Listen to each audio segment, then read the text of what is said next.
All right, here we are with a analysis and critical review of Gold Rush on Discovery. Okay, Gold Rush is a show, like many reality shows, which is the analysis or review of certain characters that are engaged in an endeavor, which happens to be trying to get rich, being gold hunters or gold diggers or gold purveyors.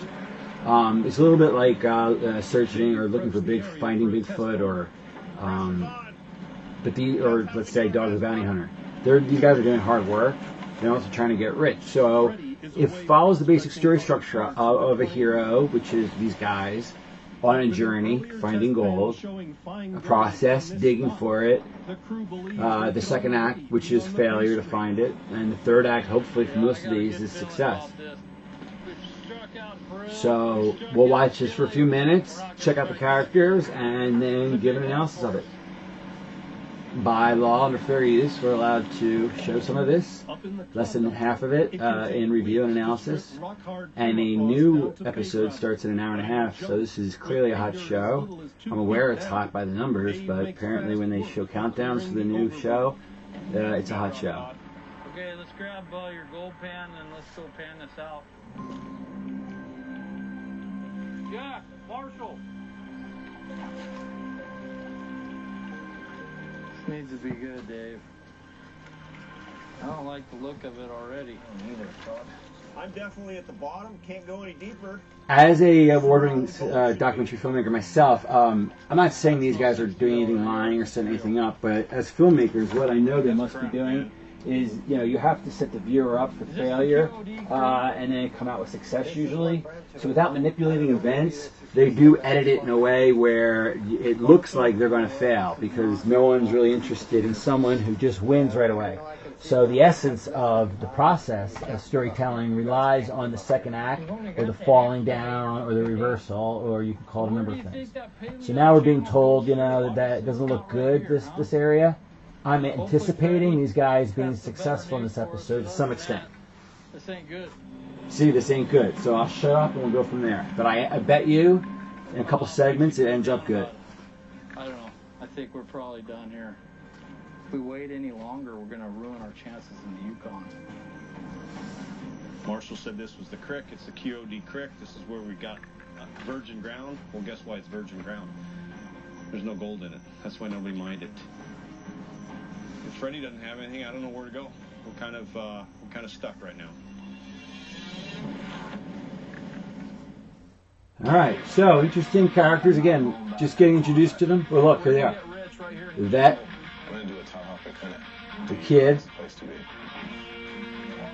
Over 2 continents and across oceans.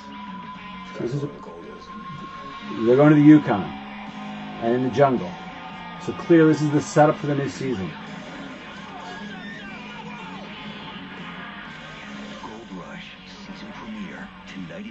Okay, so like my movie The Last Game, it's interesting they set up a dichotomy between father and the son. We're not going to watch commercials here. So basically, the point's this, that an analysis of this show basically comes down to this. So far, it looks like a little bit like, reminds me of the show, about fishing. Really, what it's the show that bridged the gap between reality show as a phenomenon and then bringing it into what I call the blue collar world, where literally, and this is a good thing, we're celebrating the hard work done by ordinary men and women. I mean, Mike wrote Dirty Jobs. Deadliest Catch is the name of the show I was thinking about. But you see this trend where the ordinary, or the careers that society deems not so desirable, are now being glorified and glamorized, and I think it's terrific. These hard blue collar jobs that, again, these guys may make 6 figures, but it's blue collar in its scope, in its nature, in its tone, and in its perception, sort of. So we're not seeing how, stock traders, even though there's been stock trader shows, what's more popular, it seems, the trend in 2013 at least, is this idea of the ordinary guy trying to go out and find gold from the ground, trying to find fish from the sea, trying to build motorcycles like we have for American Chopper. So again, these shows aren't all great, it all depends on the characters and what happens. It's a roll of the dice.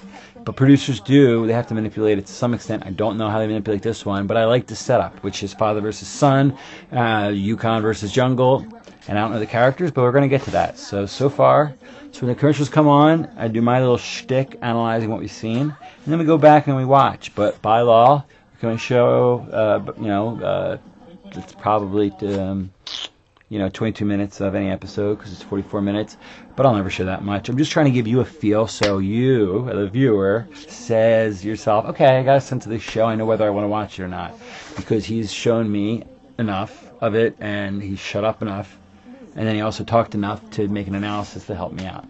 And again, if you don't want to hear me, you can mute me. But right after the commercials, I will go right there. So that was Gold Rush, and now what I'm going to do is... it's not fair to the American people. Let's see right now. Now I'll go to the political schedule. And if we're having this much problem with something that should be simple like a website, what are we going to get when we get the rest of Obama?